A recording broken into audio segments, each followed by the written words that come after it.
से लाइरी फिफम की लंबी जोंते लाइखोम केजी अमम अखोई कह तारे फुट अमम थाना लेंगोई कनो से उफुन से लई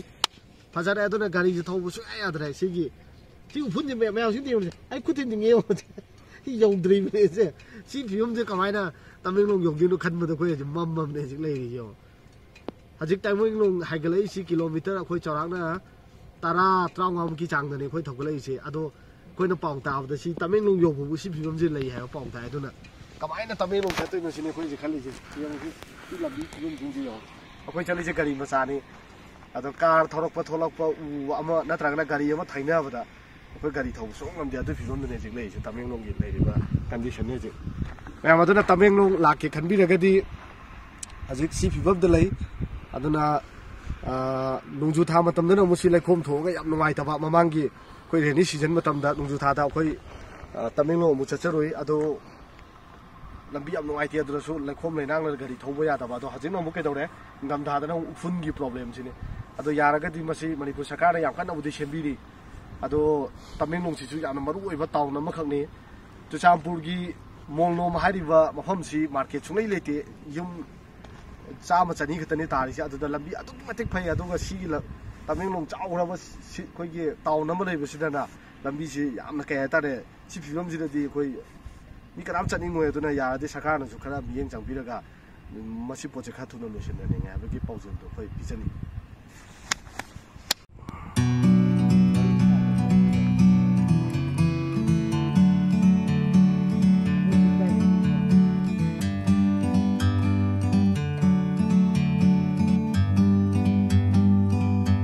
Like a bird on a tree, I'm just sitting here. I got time, it's clear to see. From up here, the world seems small. We can sit together. It's so beautiful, you and me. We meant to be in the great outdoors, forever free.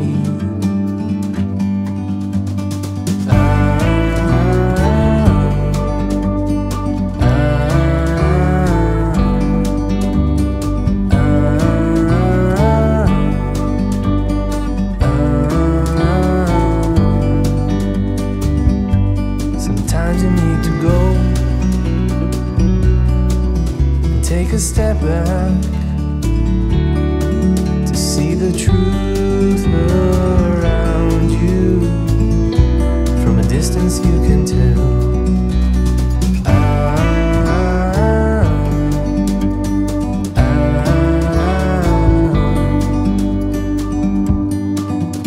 You and me were meant to be outdoors, forever free. You and me,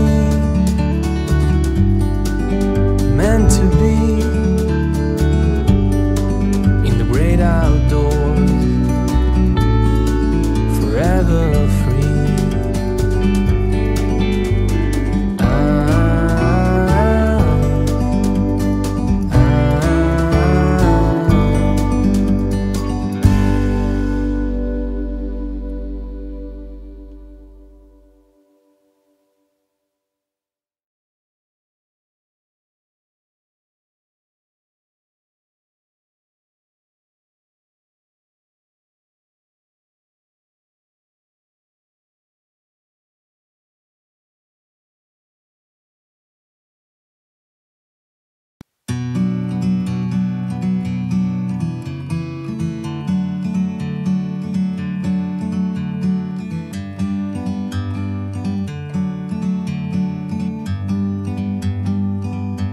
Like a bird on a tree,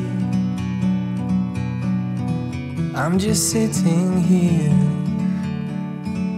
I got time, it's clear to see. From up here, the world seems small. We can sit together. It's so beautiful, you and me. We meant to be in the great outdoors, forever free.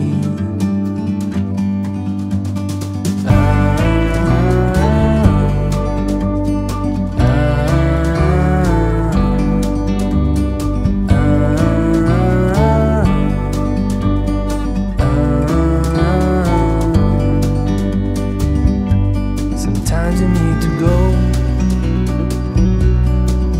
and take a step back to see the truth around you. From a distance you can tell.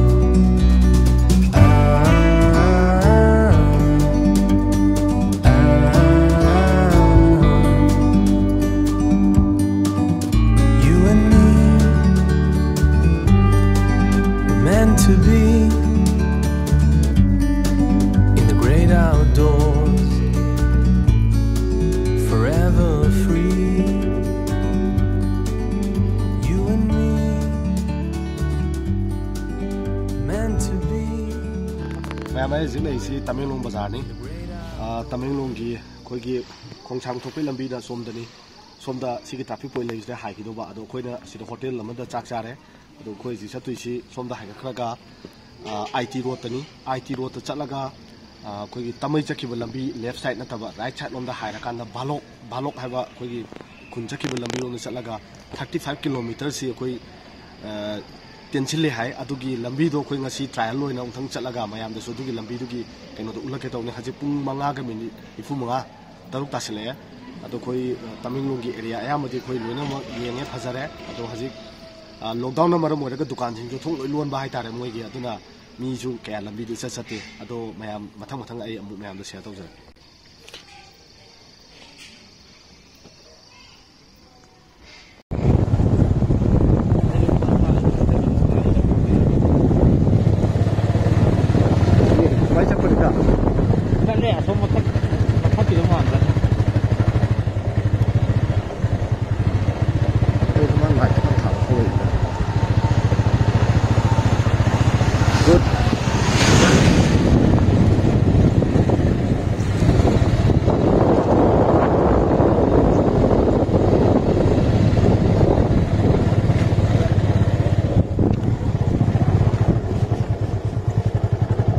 Wala si oil farm level lang dito na. IT road sini IT road hai. Oh yam naware Kaya from Chakini. Imphal chakadoba Imphal chakka Assam chakadra. Assam bi chakadoba Adudi balok changkha hai na ko. Waiting shed amalai gini ko. Chalaga ko. Adugi nam khai du. right side ta Hauzik thing badu. thaba ama lakpa dugi theng aba Lambi phaba phatu badi amani ko. hoi जो कमाई की road ने IT road ने अदु वो बहुत लोग नौका है वो मलाई को वेटिंग शेड ले बिदो वेटिंग शेड ले बिदो ऐसे अनकुदा मलाई को अदु नते next kita लाकुदा right side अदु द तकी बिदो yare yam naware तकनी करी Tubo level. Ay, koi tu koi balak pa niya sa. Emergency level. Leite. Koi sung koi balak pa ko. Taming long hiyeng balak pa. Ado hal lagi tau bale. Taming long di kasi. What district ni na.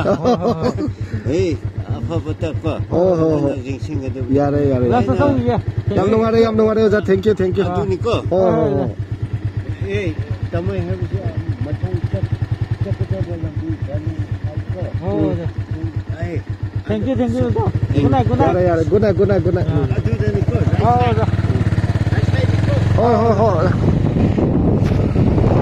Maya mazik lambi to sam theng na ka koi tabai road amadi balok chak chime lambi ani kham do hai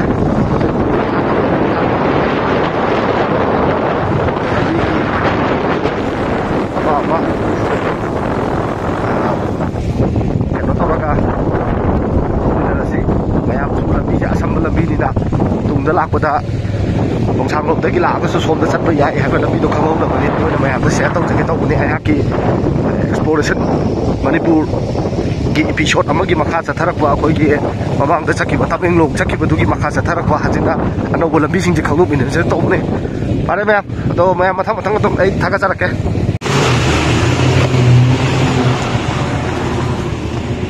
Oi. Como?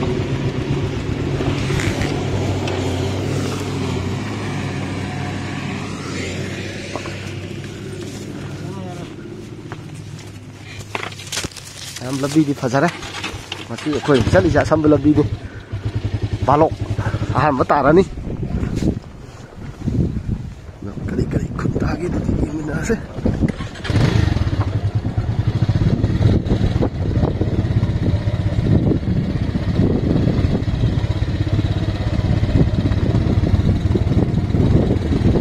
ꯃꯥꯁꯨ ꯌꯥꯝ ꯋꯥ ꯀꯥꯔꯛꯑꯦ ꯑꯗꯨꯅꯦ ꯃꯥ speed ꯍꯟꯕ ꯌꯥꯗꯕꯗꯨꯅꯅꯦ ꯃꯥ ꯇꯧꯔꯤꯗꯣ ꯌꯥꯝ ꯂꯝꯕꯤꯗꯤ ꯐꯠꯇꯦ ꯃꯁꯤ IT ꯔꯣꯗ ꯆꯠꯈꯤꯕ ꯂꯝꯕꯤꯗꯨꯒꯤ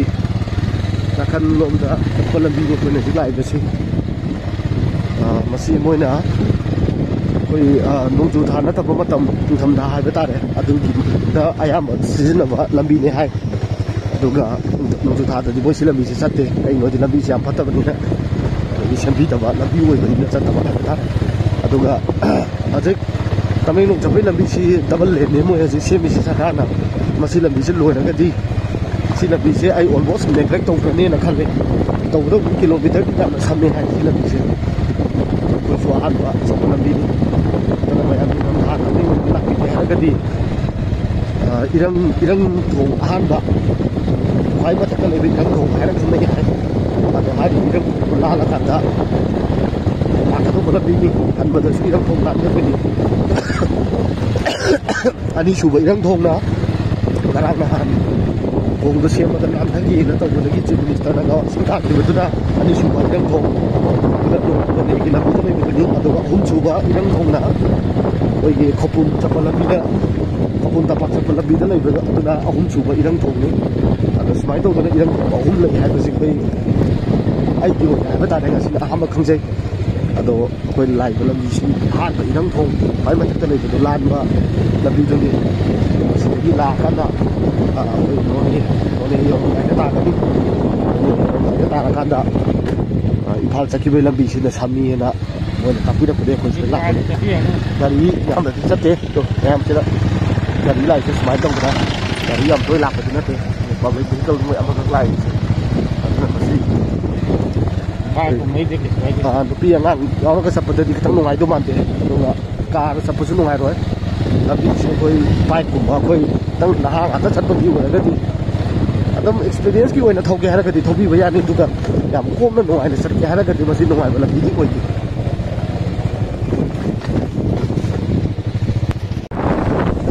ꯌꯥꯝ ꯑꯩꯈꯣꯏ ꯍꯧꯖꯤꯛ ꯈꯨꯜ ꯑꯃ ꯇꯥꯔꯦ ꯈꯨꯟꯁꯦ ꯀꯔꯤ ꯈꯨꯟ ꯀꯧꯕꯅꯣꯗꯤ ꯈꯪꯗꯦ ꯁꯤꯗ ꯍꯪꯁꯦ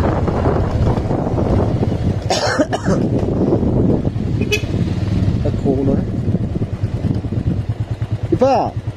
ꯏꯃꯥꯔꯥ ꯏꯃꯥ ꯀꯩꯅꯣꯝꯇ ꯍꯪꯒꯦ ꯏꯄꯥꯔꯥ ꯁꯤ ꯀꯩꯅꯣ ꯇꯥꯕ ꯅꯣꯅꯦ ꯇꯥꯕ ꯂꯝꯕꯤꯅꯤꯀꯣ ꯑꯁꯤꯗꯒꯤ ꯂꯝꯕꯤ ꯀꯩꯁꯨ ꯉꯥꯎꯔꯔꯣꯏꯀꯣ ꯌꯦꯠꯂꯣꯝꯗ ꯑꯗꯣ ꯏꯄꯥ ꯂꯝꯕꯤꯗꯤ ꯐꯕ꯭ꯔꯥ ꯑꯣ ꯑꯗꯣ ꯁꯤꯅ ꯀꯔꯤ ꯈꯨꯟ ꯀꯧꯋꯦ ꯕꯥꯂꯣꯛ ꯃꯔꯛꯇ ꯈꯨꯟ ꯑꯇꯣꯞꯄ ꯂꯩꯕ꯭ꯔꯥ ꯑꯧ ꯍꯣꯏ ꯌꯥꯝ ꯅꯨꯡꯉꯥꯏꯔꯦꯀꯣ ꯏꯄꯥ ꯑꯗꯨꯗꯤ ꯆꯧꯈꯤꯒꯦꯀꯣ ꯃꯌꯥꯝ ꯑꯩꯈꯣꯏꯅ ꯍꯧꯖꯤꯛ ꯂꯩꯔꯤꯁꯤ ꯕꯥꯂꯣꯛ ꯍꯥꯏꯕ ꯈꯨꯟꯗꯨꯅꯤ ꯕꯥꯂꯣꯛꯁꯤꯒꯤ ꯃꯊꯪꯗ ꯕꯥꯂꯣꯛ ꯈꯨꯅꯧ ꯑꯣꯏꯅ ꯂꯥꯛꯀꯅꯤ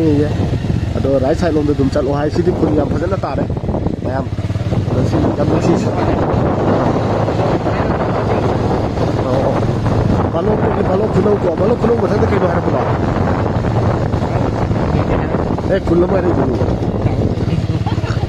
ꯃꯌꯥꯝ ꯁꯤꯗꯤ ꯌꯥꯝ ꯐꯖꯅ ꯂꯩ ꯃꯌꯥꯝꯁꯨ ꯈ꯭ꯔꯤꯁꯃꯥꯁꯀ ꯇꯧꯗꯅ ꯑꯦꯗꯚꯥꯟꯁ ꯈ꯭ꯔꯤꯁꯃꯥꯁ ꯀꯣ ꯂꯝꯕꯤ ꯍꯧꯖꯤꯛꯄꯨꯗꯤ ꯂꯝꯕꯤꯁꯦ ꯅꯨꯡꯉꯥꯏꯔꯦ ꯑꯗꯣ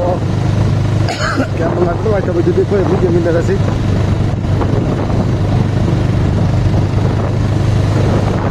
ꯂꯩꯔꯦ ꯁꯤꯗꯤ ꯂꯝꯕꯤ ꯌꯥꯝ ꯅꯨꯡꯉꯥꯏꯔꯦ ꯏꯁꯩꯒꯤ ꯂꯝꯕꯤꯗꯣ ngoài giống ra đây xin thì làm đi ngoài đây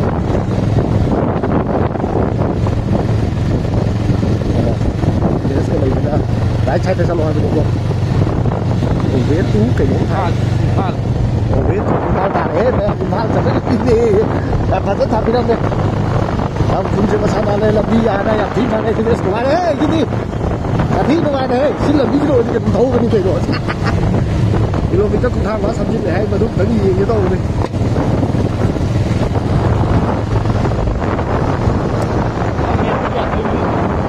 นี่ก็รถปุ๊บตกเลย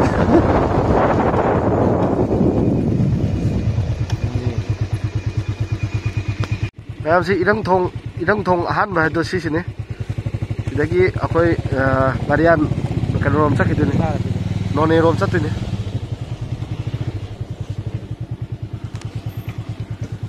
Kita isi kana no? Kita itu Langkong Balok Breeze. Datang ke mana? Kikon bau new mai nih. Jahim lung pan mai nak tarom ni. Em ơi dưới cái thiết bản bị lâu đấy tôi là bà làm mà đã xem vào cái không sang luôn đấy cái thọ lập làm đi luôn là lạc của người ta là cái gì bà đồ nó ra cái bà đồ đấy cái nào một cái bên đấy dầu vậy nó bà làm mà đi tôi bu khi tạm thời luôn cái nào cũng là cái asam cái thọ lập của cái asam cái lạc của ta cũng là những cái journey mà cái tiền thế này nó bác sĩ là thal sĩ ta làm thay cái thằng là người ta nhiều là cái đi hay cái gì sáng lên đấy, tôi là hai cái này thì tôi ngày sinh journey sẽ tiếp tục cái bài tổng tôi muốn làm gì làm được hai cái, rồi tôi tập lên xem cái muốn làm gì thì làm quỷ số quỷ đấy tôi vẫn quỷ số tôi xem cái, làm số quan thì hai bên đấy, tôi tập viên một cái phật giáo và journey của chúng cái phật giáo của bây giờ mình đi cái bắt đầu, và hiện làm cái khởi cảm đó, chắc là cái gì cũng ta đấy. tôi coi sai chính của thằng con đấy thì lắm in tầm này tôi mua sai tập phát thì nó cắt đấy chính bảo đấy mẹ nhát đấy ở đây mẹ mà tôi chỉ sắm đi bây giờ đi chỉ tiếc cái đấy dùng nhiều mà chỉ không phải đấy em cũng không phải cái tôi em cũng biết là tôi cái mà tôi last cái này hay cái gì em YouTube channel cái sắp tới cái channel này của em tôi chẳng đi là video chỉ có video mà thì like tôi video tôi share tôi video tôi subscribe tôi video này mà không thể làm được ở đây mẹ 이거는 갈다 되나? 이파로 큰 정거잖아. Bây giờ khơi xin nồi bazaar rồi đấy, nồi bazaar giờ khơi assam đi làm đi cái lạc của ta, nồi bazaar đó này đấy, đó si khơi